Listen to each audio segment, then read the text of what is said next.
Indian premier league లో ఒక భారీ ట్రెండింగ్ డీల్ కు తెరలేవబోతున్నట్లు సోషల్ మీడియాలో జోరుగా ప్రచారం సాగుతోంది.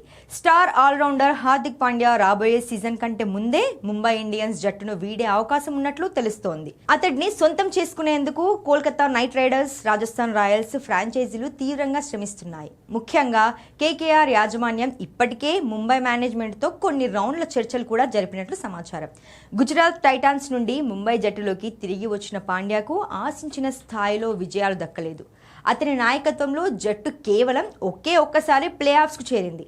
పైగా 2026 సీజన్లో ముంబై పేలవ ప్రదర్శన చేయడంతో పాండ్యా భవిష్యత్తుపై నీలి నీడలు కమ్ముకున్నాయి. ప్రస్తుతానికి కేకేఆర్ జట్టుకు పూర్తి స్థాయి కెప్టెన్ లేకపోవడంతో ఒకవేళ పాండ్యా వస్తే అతనికి సారథ్య బాధ్యతలు అప్పగించాలని ఆ జట్టు యోచిస్తోంది. ఇటీవల తాత్కాలిక కెప్టెన్ గా నియమితుడైన అజింక్య రహానే స్థానంలో భవిష్యత్తు నాయకుడిగా పాండ్యాను చూడాలని కేకేఆర్ ఓనర్ షారుఖ్ ఖాన్ సైతం ఆసక్తి చూపిస్తున్నట్లు టాక్. మరోవైపు రాజస్థాన్ రాయల్స్ కూడా హార్దిక్ రేస్ లో నిలిచింది. అయితే పాండ్యాను వదులుకోవడానికి బదులుగా ముంబై ఇండియన్స్ యువ ఓపెనర్ యశస్వి జైస్వాల్ ను డిమాండ్ చేస్తుందని, కానీ ఈ చర్చలు ఇంకా ప్రాథమిక దశలోనే ఉన్నాయని సమాచారం. ఐపీఎల్ ట్రేడ్ నిబంధనల ప్రకారం ఆటగాళ్లు నేరుగా ఇతర ఫ్రాంచైజీలతో మాట్లాడడానికి వీల్లేదు.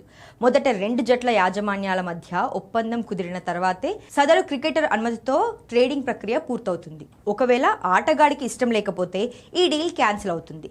ప్రస్తుత సమీకరణాలను బట్టి చూస్తే హార్దిక్ పాండ్యా ముంబైను వీడటం ఖాయమైతే రాజస్థాన్ కంటే కేకేఆర్ జట్టులో చేరడానికే ఎక్కువ అవకాశాలు ఉన్నాయని విశ్లేషకులు భావిస్తున్నారు.